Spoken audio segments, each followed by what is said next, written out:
Betapapun bersih kita, bayangkan lingkungan kita. Sebenarnya kita berbagi tempat dengan tak terhitung mikroorganisme. Yang terbesar adalah tungau debu. Binatang renik ini hidup di sekitar bulu-bulu kulit kita. Mikroorganisme yang lebih kecil adalah spesies renik yang hidup di koloni berisi jutaan individu.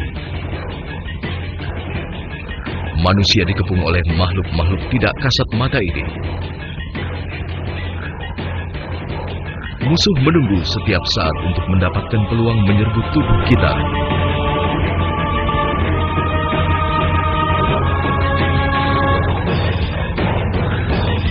Bakteri, organisme bersel tunggal yang berbiak cepat ketika menemukan lingkungan yang cocok. Jamur, parasit yang menguasai lingkungan basah. Dan virus, penyerbu paling berbahaya, yang keberadaannya baru kita sadari lewat penemuan mikroskop elektron.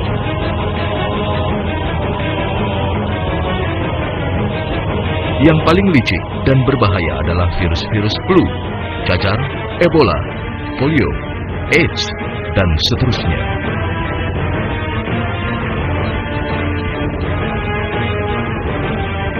Seabad yang lalu, para ilmuwan mencari jawaban sebuah teka-teki dengan mikroskop cahaya yang kuno. Sel-sel dibunuh dengan kecepatan luar biasa oleh pasukan musuh yang gaib. Penyebab kematian massal sel itu masih rahasia bagi para ilmuwan saat itu. Hingga penemuan mikroskop elektron oleh ilmuwan Jerman di tahun 1930-an.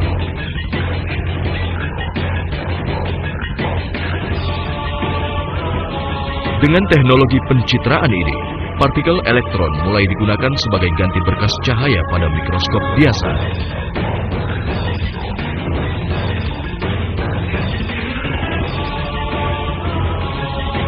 Ketika benda-benda diperbesar 7.000 kali, musuh luar biasa ini akhirnya terlihat.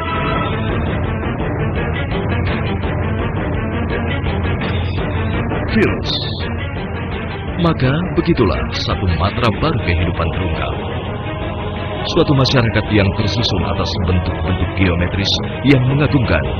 Triliunan mereka hidup di ruang seukuran titik. Karena itu, mereka dipandang sebagai bentuk kehidupan terkecil di bumi. Sebab mereka itu sekecil 1/1000 milimeter.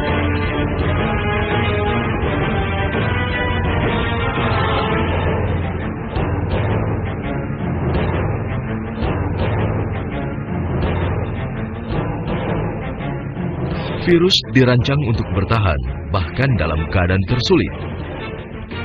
Mereka mampu bertapa dalam bentuk kristal hingga menemukan sel untuk mereka bajak. Mereka sabar, bahkan mampu bertapa ratusan tahun dalam wujud beku antara hidup dan mati. Mereka telah dikodekan untuk berbiak dan tentu saja memicu bahaya saat berbiak.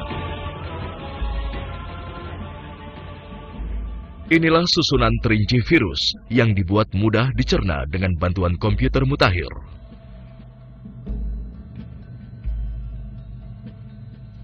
Dan virus AIDS yang di hadapannya manusia begitu tanpa daya. Di dalamnya ada rantai DNA yang aman terlindung dalam balutan protein. Informasi yang dikandungnya menguraikan cara virus AIDS baru diciptakan dalam sel yang diserangnya.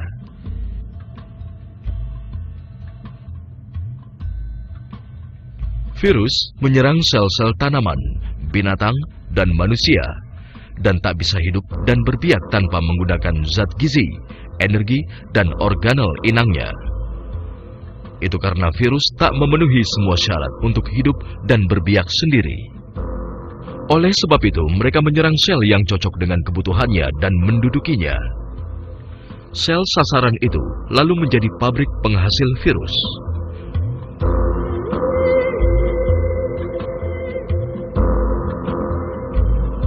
Pada tahap awal, virus memeriksa sangat hati-hati apakah sel cocok atau tidak baginya.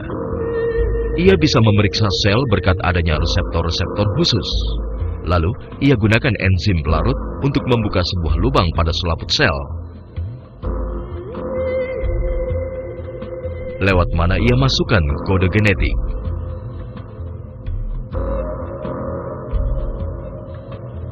Anda sedang melihat virus saat memasuki sel. Sel yang tidak sadar ada sesuatu yang salah, meneruskan kegiatan rutinnya. Sel mulai menggandakan DNA baru dari virus, mengira sedang merakit protein yang dibutuhkannya. Karena strategi cerdas ini, sel segera menjadi pabrik yang menciptakan musuhnya sendiri. Tak lama kemudian, sel menjadi penuh virus dan meledak. Virus-virus baru yang dikeluarkan akan terus menerapkan strategi pembiakan cerdas ini di sel-sel lain. Virus itu amat pilih-pilih. Jenis virus yang berbeda menyerang bagian tubuh yang berbeda. Rabies menyerang sel-sel yang menyusun jaringan otak. Berbagai virus flu membidik sel-sel yang mencakup hidung dan sinus. Virus gondong hanya menjangkiti kelenjar ludah di mulut kita. Virus hepatitis bermukim di hati. Infeksi flu adalah yang tersulit ditangani oleh sistem kekebalan kita, karena setiap tahun virus flu baru menyebabkan wabah. Dan tiap musim dingin, kita menghadapi virus itu untuk kali pertama. Sistem kekebalan kita harus bertarung sungguh-sungguh menghadapi virus-virus flu dengan beraneka sifat. Inilah alasan bagi produksi vaksin flu baru setiap tahun. Tempat pembeku ini berisi aneka virus flu. Tiap wadah berisi generasi virus flu yang menyebabkan wabah di tahun yang berbeda. Virus-virus ini masih sangat berbahaya, sebab mereka tidak mati, sekedar tidur.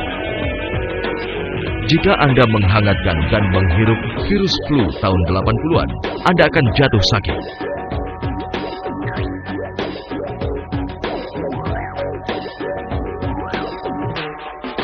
Di belakang lorong dingin dan pintu tertutup ini, setitik virus yang lebih berbahaya lagi bagi manusia sedang tidur.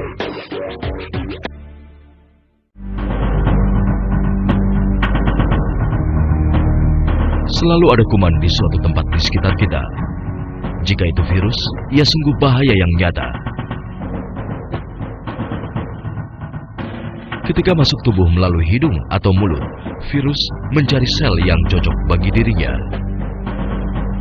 Tapi, ada tentara pelindung yang siap menghadangnya. Satuan pertama, tentara yang harus menghadapi virus adalah makrofagus, yang terus-menerus berjaga mengawal tubuh. Dengan kata lain, satuan buru sergap yang meronda tubuh. Makrofagus mencegah musuh mencangkok diri ke tubuh kita dengan bergerak di antara sel-sel. Mereka telah menerima pelatihan khusus untuk menyisihkan virus dari sel-sel tubuh. Karena susunannya, mereka bisa menerjang sejumlah sasaran dan memusnahkan beberapa kuman sekaligus. Mereka menelan dan mencerna segala yang mereka anggap asing, lalu meneruskan perjalanan. Jika jumlah musuh sudah berlipat dan membuatnya kewalahan, makrofagus penyerang mengeluarkan zat yang disebut pirogen. Zat ini menyeru seluruh sistem kekebalan untuk angkat senjata.